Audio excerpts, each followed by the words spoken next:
This is the Bangla version of the video. If you are looking for an English version, there is a link below. যে রেসিপিটা দেখাচ্ছি বাজে কথা বলে লাভ নেই, সেটা ঠিক ঘরোয়া রেসিপি নয়। প্রচুর তেল, ঘি আর বেশ খানিকটা সময় ও পরিশ্রম এতে লাগবে। যারা রান্না করতে খুব ভালোবাসো অথবা একদম দোকানের মতো রেজালা বানাতে চাও তাদের জন্য ভিডিও। রেজালার জন্ম কিন্তু আমাদের এই শহর কলকাতায়। অনেক দিন ধরেই আমরা একটা রেজালার ভালো রেসিপি খুঁজছি, কিন্তু বই, ইন্টারনেট ঘেঁটে যে রেসিপিগুলো পেয়েছি সেগুলো সবই ঘরোয়া ধাঁচের রেসিপি। খেতে দিব্যি, কিন্তু সাবির, সিরাজ, আমিনিয়া এইসব জায়গায় যে রেজালা খেয়ে আমরা অভ্যস্ত তার থেকে স্বাদে বেশ অনেকটাই আলাদা। আমিনিয়ার প্রাক্তন কর্ণধার নাদিম আমিন সাহেবের একটা রেজালার ভিডিও পাই। দুঃখের বিষয়, ওনার সাথে যোগাযোগ করতে গিয়ে আমরা জানতে পারি যে বছর দুয়েক আগে উনি মারা গেছেন। কিন্তু ওনার রেজালা ভিডিওটা ঘরোয়া হলেও সেটা দেখে আমাদের মনে হয় যে একটা সুরাহা পাওয়া গেছে। শুরু হয় আমাদের রেজালা অভিযান। প্রথম, কলকাতার প্রত্যেকটা নামকরা মোগলাই দোকানের রেজালাগুলো পাশাপাশি আমরা খাই।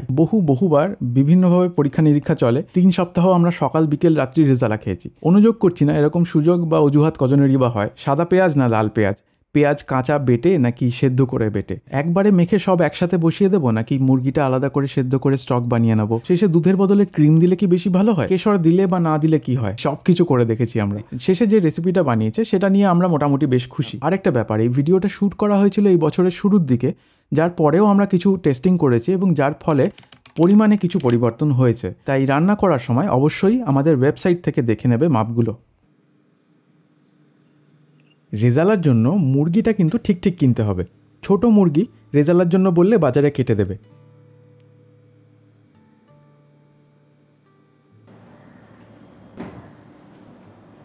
একটা মুরগি 4 ভাগ হবে। এই 4 পিস মিলিয়ে ওজন মাত্র 500 গ্রাম। তাহলে বোঝো কতটা ছোট মাপের মুরগি।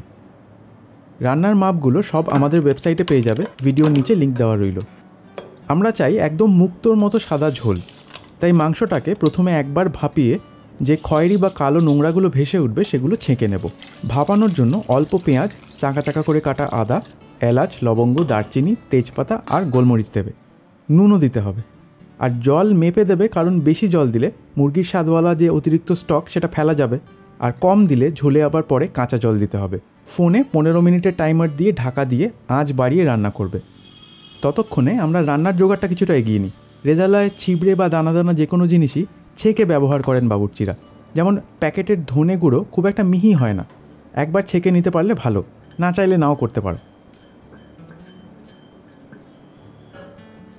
সাদা গোলমরিচ আর জয়িত্রী তাওয়ায় হালকা সেঁকে নিয়ে মসৃণ করে গুঁড়ো করে নেবে।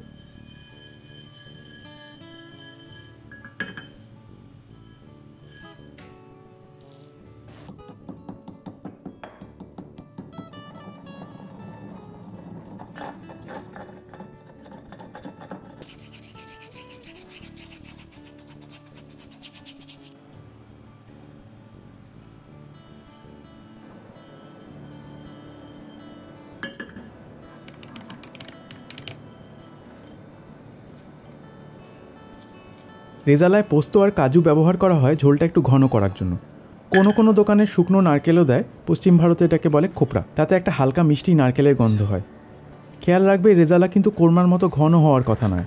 আমার কাছে কলকাতার রেজালা এক ধরনের সাদা কালিয়া, তাই কাজু, পোস্ত, নারকেলের মিশ্রণটা একটু বুঝে শুনে ব্যবহার করবে।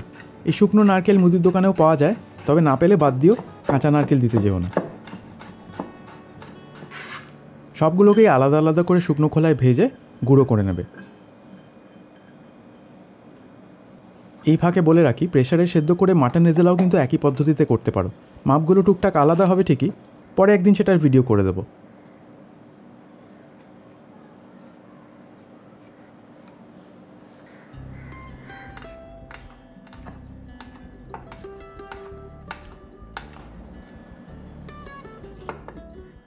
আদা রসুন বেটে শুধু রসটুকুই দেব, কুচি করে দিচ্ছি, তাতে মিক্সির ব্লেড আর মোটর দুটোর ওপরই চাপ কম পড়ে।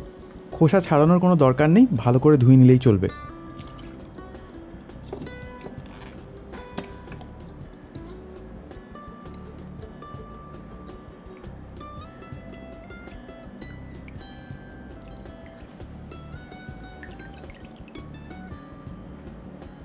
পেঁয়াজ খুব কম করে দিতে হবে, বেশি দিলে ঝোল ঘন হয়ে যাবে।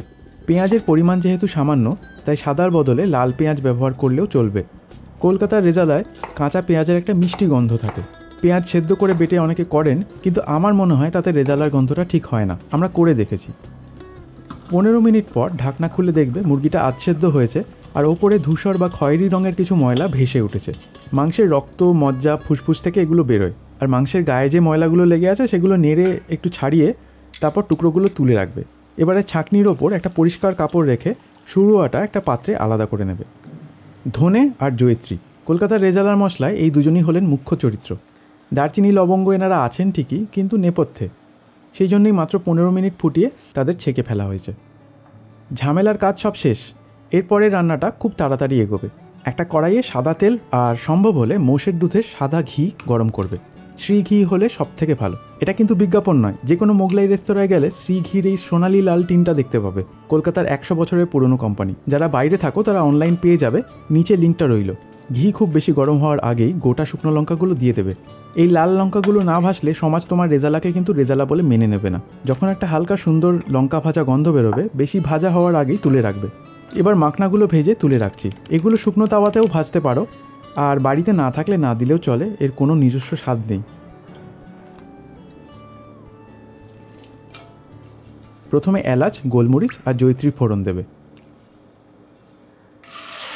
পেঁয়াজ বাটাটা দিয়ে মাঝারি আঁচে ভাজবে, পেঁয়াজে যেন কোনো রং না ধরে। এখানে বলি, চাইলে তেল আর ঘি আমাদের ওয়েবসাইটের লেখা পরিমাণের অর্ধেক পর্যন্ত কমিয়ে দিতে পারো। রেজালার বৈশিষ্ট্যই হলো ওপরের 1 সেন্টিমিটারের ভাসা তেল। রেজালার ঝোল দেখতে পাতলা হলেও মুখে দিলে যেই মখমলের মতো যে অনুভূতি হয়, সেটা কিন্তু এই তেলটার জন্য। পেঁয়াজটা ঠিক 10 মিনিট ভাজা হলেই আদা রসুনের রসটা ঢেলে দেবে। 5 মিনিট ভেজে ধনে, জয়িত্রী আর সাদা গোলমরিচ অর্থাৎ গুঁড়ো মশলাগুলো সব দেবে। এই সময় থেকে একটু সাবধান, কারণ তলায় লেগে যাওয়ার একটা সম্ভাবনা থাকবে। দই দেওয়ার পর আবার সেটা কমে যাবে।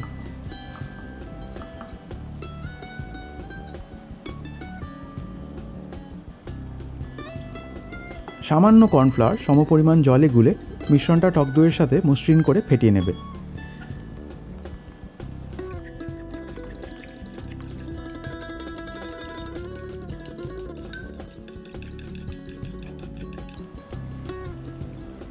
মশলা দেওয়ার ঠিক 3 মিনিট পর পোস্ত, কাজু আর শুকনো নারকেলের গুঁড়োটা দেবে।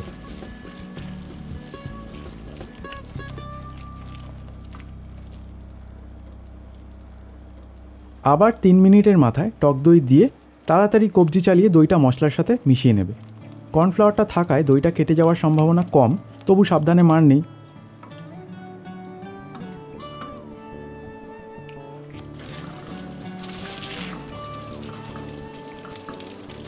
যেই মশলা থেকে তেল ছেড়ে এরকম টকবক করে ফুটতে শুরু করবে, ভাপিয়ে রাখা মুরগির মাংসটা দিয়ে দেবে। যদি মনে করো মুরগিটা আগে থেকে সেদ্ধ করার ঝঞ্ঝাট করতে চাও না, তাহলে এই পর্যায়ে সরাসরি কাঁচা মাংসটাও দিয়ে দিতে পারো। জল তো আমরা মেপেই নিয়েছিলাম, কাজেই মাংসের শুরুয়াটা পুরোটাই দিয়ে দেবো। এরপর বাকি নুন আর চিনিটা দেবো। সাধারণত রেজালা মিষ্টি মিষ্টি হয়, একমাত্র রয়্যালের রেজালা কোনো মিষ্টি থাকে না। লাল পেঁয়াজ না সাদা পেঁয়াজ, দইটা কতটা টক, এগুলোর ওপরেও চিনিটা কিছুটা নির্ভর করে।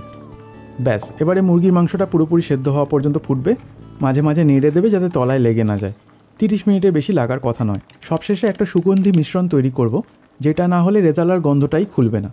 কাঁচা লঙ্কা বেটে ছেঁকে দুধের সঙ্গে মিশিয়ে নেবে। তার মধ্যে দেবে সামান্য কেওড়া জল আর যৎসামান্য মিঠা আতর। এগুলোর পরিমাণ ও ব্র্যান্ডের নাম ওয়েবসাইটে পেয়ে যাবে।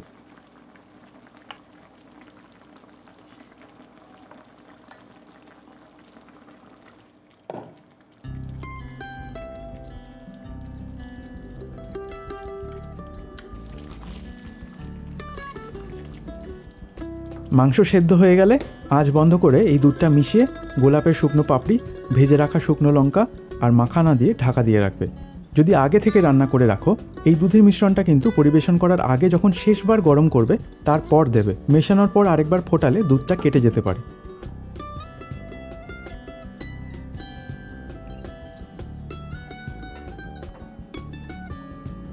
রেজালা ভালো লাগে তন্দুরি অথবা খামিরি রুটির সঙ্গে বা রুমালি রুটির সঙ্গে, পাতলা পরোটার সঙ্গেও খাওয়া যায়।